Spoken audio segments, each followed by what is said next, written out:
नमस्कार दोस्तों। आपको पता ही है मार्केट में क्या खबर चल रही है कि सेबी है अपना वो वीकली एक्सपायरी पर पूरा अटैक के मूड में है अपना। और उसका मेन रीजंस क्या है, उनमें ये काफ़ी सारे पॉइंट्स हैं।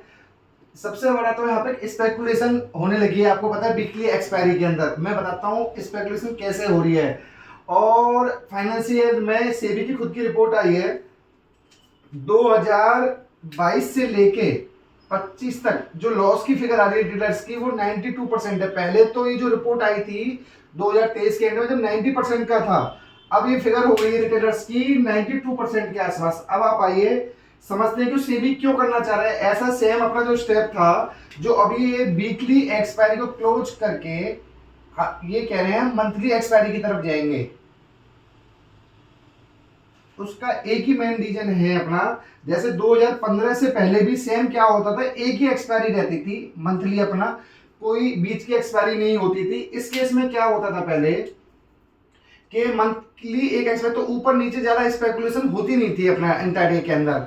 अब क्या हुआ उसके बाद में बैंक निफ्टी की एक्सपायरी कर दी, मिड कैप की कर दी, और जितने भी उनके इंडेक्स थे सबकी वीकली एक्सपायरी थर्सडे को किसी की हो रही है, फ्राइडे को किसकी हो रही है, मंडे को अलग हो रही है, ट्यूसडे को अलग हो रही है, वेडनेसडे को अलग हो रही है। उस केसेस में क्या हुआ आपको पता है कि यूएसए की फर्म है जिन्होंने यहाँ से मोटा मोटा अपना जो बता रहे हैं 50,000 करोड़ के आसपास का प्रॉफिट कमाया।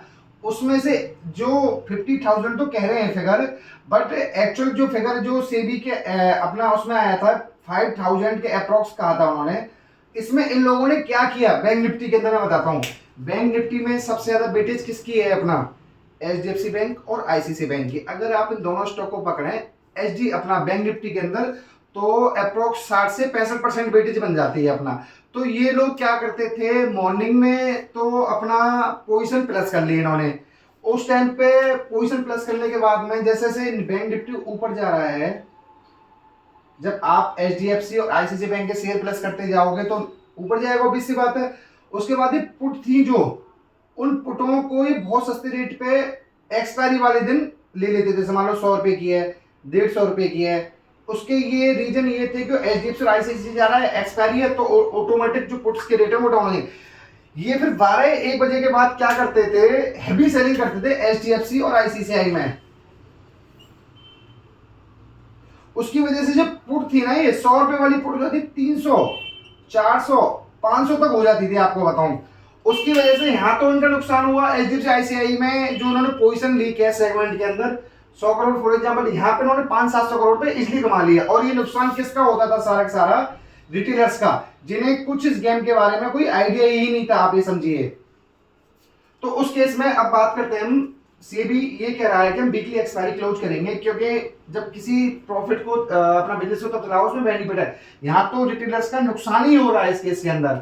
अब इन्होंने क्या किया, उसकी वजह से अपना जो एनएससी और बीएससी का वॉल्यूम है, आपने ये देखा होगा बीएससी का शेयर पिछले जब से ये बातें चालू हुई है बीएससी से मोर देन 12% से ऊपर क्रैश हो चुका है। एक बार तो ये शेयर आपका 2900-3000 तक चला गया, अब तो 2000 की रेंज में चल रहा है। तो उसमें एनएससी और बीएससी का जो वॉल्यूम में कंट्रीब्यूशन में वीकली एक्सपायरी का, उसकी वजह से इनका वॉल्यूम, अगर ये वीकली एक्सपायरी होती है आपकी क्लोज, तो उसमें 22 से 28% का अपना गिरावट आ जाएगी जो वॉल्यूम के अंदर है। और इस केस में क्या होगा अपना, जो अपना ये आपने देखा होगा बीएससी का शेयर तो 12% माइनस हो चुका है ऑलरेडी, और एंजल वन और जो भी ब्रोकरेज फर्म इनका 13%, क्योंकि जब वीकली एक्सपायरी ही बंद हो जाएगी तो उस केस में इतने ट्रेडिंग तो ऑप्शंस में नहीं होगी उसके अंदर। और एक चीज और सेबी ये कह रहा है कि जो अपना इनके अंदर वीकली एक्सपायरी में ये स्पेकुलेशन होने लगी है। स्पेकुलेशन तो है ही, हेजिंग तो है ही नहीं। हेजिंग का मतलब ये समझो आप कि कोई आपने पोर्टफोलियो बना रखा है 1 करोड़ रुपए का, तो उसके अंदर उतनी ही क्वांटिटी बीटा के हिसाब से आप ऑप्शंस की अपना लेके रख लेते सेफ्टी के पर्पज से। अब ये लोग भी क्या करने लगे, जो वीकली एक्सपायरी है उसके अंदर जबरदस्त तरीके से आने लगे, वॉल्यूम बहुत ज्यादा ऊपर नीचे रेट के साथ में। तो उसके पर्पज से अब सेबी ने क्लियरली कहा है, अब ये देखो पता चलेगी कि वीकली एक्सपायरी की जगह कुछ लोग ये भी कह रहे हैं कि शायद फोर्टनाइटली मतलब 15 दिन के अंदर एक एक्सपायरी रख लें। ये तो अभी आगे चल के ही पता चलेगा।